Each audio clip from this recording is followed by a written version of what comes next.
Что такое ультрабюджетник? Это телефон, который можно купить до $120 с бесплатной доставкой. И как раз такой выпустил OnePlus. И да, он изначально стоил как приличный средняк. Но мы про это забудем, ведь сейчас его можно купить за адекватный ценник. А прикоснуться к магии оптимизации Oxygen OS за эти деньги даже очень неплохо. И разумеется, синтетика и подобные штуковины, как и со старыми айфонами, не могут передавать, на что способно оптимизированное железо. Два таких смарта я, кстати, разыгрываю. Как их получить, в описании к ролику. О девайсе сейчас быстро расскажу. Tube814, всем привет, вы на канале Польза.нет, меня зовут Саня, канал домашний, я все еще ценю ваше время. Рассказываю максимально быстро и емко, канал без хамства и мата. Каждый месяц разыгрываю 5 Mi Band 5 серии за лайк, подписку и комментарий к любому видео. Подписывайтесь с колоколом и теперь начнем. 10 фактов о смартфоне OnePlus Nord N100. Для начала про OnePlus Nord N10 у меня уже был обзор на канале, он значительно дороже, и если хотите, посмотрите по ссылке в правом верхнем углу, что я о нем рассказал. А теперь по фактам. Первый факт – адекватный пакинг. Вы не поверите, но есть люди, которым важна упаковка. И я один из таких. Без нее мобильник перепродается сложно. Да, и радовать глаз она должна, вдруг вы его дарите. У OnePlus радует, лично меня. Стильненько все, приятно. Второй факт. Комплект печаль глаз моих. Мало того, что они не положили чехол, так даже заводской защитной пленки не завезли. И не важно, что я ее постоянно сдираю, но вот на экране олеофобка блеск. Не то, что у Realme C21, который я недавно купил. Комплект нереально скромен. Внутри кабель зарядки, зарядка на 18 Вт, инструкция и телефон. И все. Третий факт. При проверке вынули салазки под сим-карту и даже нет резинки для защиты от влаги. Пусть хоть номинально. Да, и загрузить можно только одну симку и одну карту памяти. Хотя в аналогах от сиамитов можно запихать две симки и карту памяти. Очень не радует такой подход от OnePlus. Четвертое. Вес и размер девайса настолько минимален, что хочется ему аплодировать. Но не стоит это делать от того, что по сборке большие проблемы. Люфт у кнопок просто ужасен, нет нашего любимого механического переключателя на беззвучный режим, как есть во всех OnePlus, а сканер отпечатков пальцев пусть и не глючит, но находится на довольно печального вида пластиковой крышке, которая крайне просто продавливается. Чехол покупать нужно срочно, но вот где рядом с домом это сделать, всегда вопрос. Пятое. Подозрительно печальный экран. У Nord разрешение экрана HD+,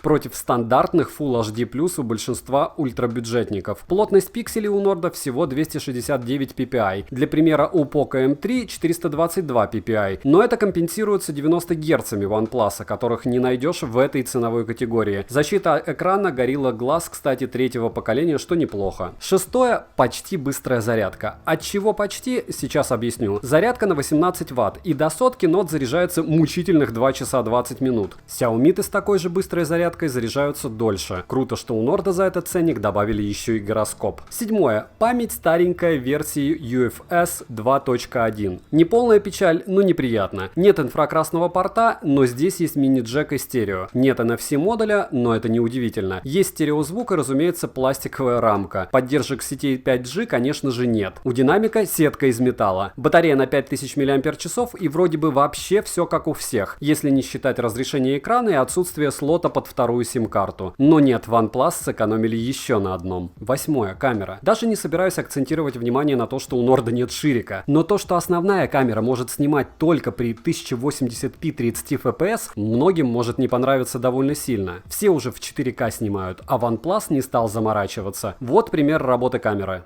Nord N100, проверка автофокуса. И вроде бы даже и неплохо отрабатывает после последнего обновления. Камеру они, конечно, хорошо так допилили. Напоминаю, что опять же это никакая не Gcam, это стоковая камера телефона. А это то, что максимум может фронтальная камера. Вот, оцениваем стабилизацию, как и у всего. Никаких дополнительных эффектов я потом не добавляю. Насколько меня хорошо видно, настолько хорошо будет видно вас в обычных условиях обстановки.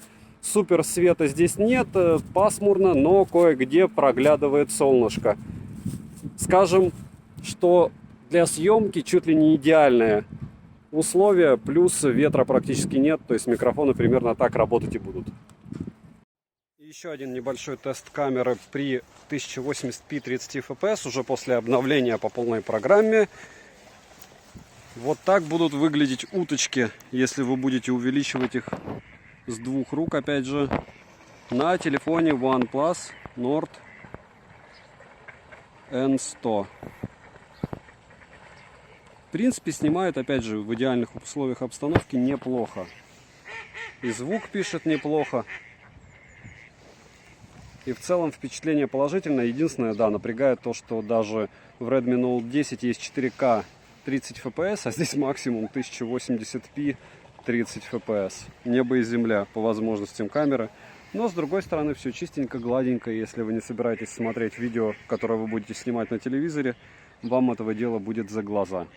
Девятое. Производительность уровня 145 тысяч попугаев, и после Redmi Note 10 с его 270 тысячами, который у меня вчера был на обзоре, и вышел мне только на 30% дороже, возникает просто лютое количество вопросов. Хорошо, синтетика вообще не решает, но показывать до 200 тысяч попугаев это прямо совсем не гейминг. Но это с одной стороны. С другой, я свободно на нем играю в танки и PUBG. Но в PUBG бывают проседания, от которых радости при игре испытываешь мало. А Genshin Impact, который здесь идет еле-еле, не идет нормально вообще ни на каких телефонах дешевле $250. Десятое. Оперативки всего 4 гигабайта Android 10 версии, но есть те, кому удается купить этот девайс за $65 на сейле. Да, и такое бывает. Автофокус для такого ценника по мне работает хорошо, Slow-Mo снимает, Wi-Fi не отваливается, 7 и 20 бенды есть. 8 часов проигрывания фильмов аккумулятор выдерживает. На сутки вам телефона стабильно хватит. Конечно же, нет защиты от влаги, повторяю это второй раз, на тот случай, если вы не запомнили.